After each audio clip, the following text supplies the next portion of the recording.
Food processors, blenders and mixers can take the hard work out of meal prep. But first, you need to choose which of these gadgets is best for you. So we're going to run through the pros and cons of each to help you decide.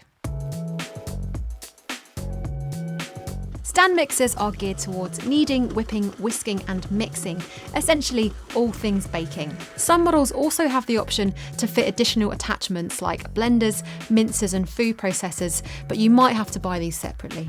They tend to be quite large gadgets, so you'll need to consider if you've got room on your kitchen counter. Prices vary considerably, from around £80 to £800, but a mixer can be a good investment for keen bakers. They're good for making larger batches and taking the elbow grease out of tough or long-winded jobs, such as kneading dough and whisking egg whites.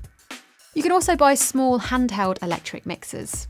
These can cost as little as £15 and are handy for light jobs such as whipping cream, though holding them for long periods of time can be tiring.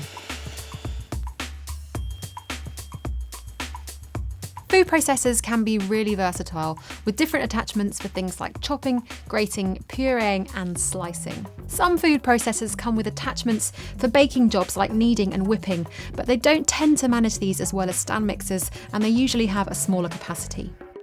Prices range from around £40 to £400.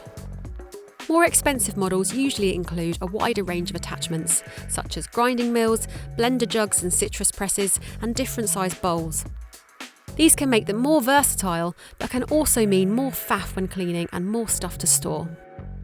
If you regularly cook in big batches, a food processor could save you a lot in prep time. But if you only want something to chop the odd onion or make a quick dip, then you should consider a mini chopper instead. These are essentially mini food processors. They tend to be quite basic, but this also means they are often simpler to set up, clean and store. They're cheaper too. We found Best Buy mini choppers for less than £20. They're perfect if you usually cook for 1 or 2 people, or you might find it useful as a second appliance for quick, small jobs. If you're into making soups and smoothies, then a blender might be the best choice. They excel at blitzing ingredients into a smooth mix, and most can also crush ice and make dips. You won't usually get the option to slice, grate and chop, as you would with a food processor, but some blenders come with additional attachments for grinding things like coffee and nuts.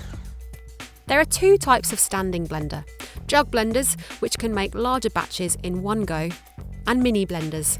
These make 1 or 2 portions at a time, and often the blending cup can be turned into a travel cup. Prices range from £20 for simple models to £500 plus for heavy-duty blenders with extra attachments. Hand or stick blenders are good for quick jobs, such as making a dip or blending soups and smoothies, but can be tiring to hold for long periods. They're usually more compact, so you can stick them in a drawer, and cheaper.